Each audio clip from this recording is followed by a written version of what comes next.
Gollandiyada stroka ishlari. Mana shu uylar qurilishi bular bitgandan keyin ijaraga beriladi. Strokachilarning bir kunlik ishi qanaqa ketadi? Hormang.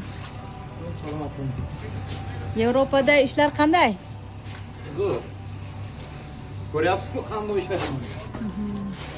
Yevropada pul topish yo'llari bittasi bu. Ha, bittasi. Hamma zo'r dedi, kesin pul zo'ru, mehnat qilib bo'ladiganlar kesin faqat. Ustalarga yaxshi. Ustalar shunda qaysi yo'nalishda ishlash olish bilish kerak? Stroka yo'nalishida. Qanaqa ishlar bor aynan hozir Gollandiyada? Biladi. Abdelka sohasi dedi. Bu abdelkani cho'rnovoyi. O'sha ishni qilib keyin chistovoga o'tadi. Shkafyovka, kraska, shkaturka, kafilchi ishlasa yaxshi pul topadi bu yerda. O'rtacha qancha topa oladi bir kunda? Bir kunda en pasti 100 so'mdan boshlanadi. 200 so'mgacha topsa bo'ladi. O'sha stroka yo'nalishida usta bo'lsa, ish olib ishlasa 200 so'mgacha tushirsa bo'ladi. O'rtasi 150 so'm. Demak, ish ko'p, ishni bilish kerak-a bu yer kelish uchun. Shunaqa.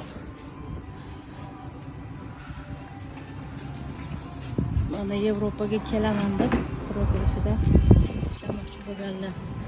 Shunaqa sharoiti, shunaqa ishlari. Xonalarni ichini ko'rsataman.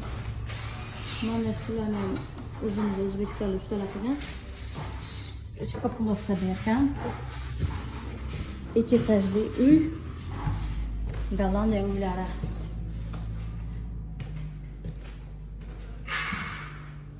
Bular hozir abyonga ishlatdi. Menimcha. Abyon ishini olishgan. Shu yerda bitqizib, 1 oydir, 2 oydir bilmadim. Chiqib ketadi dogovor bo'yicha.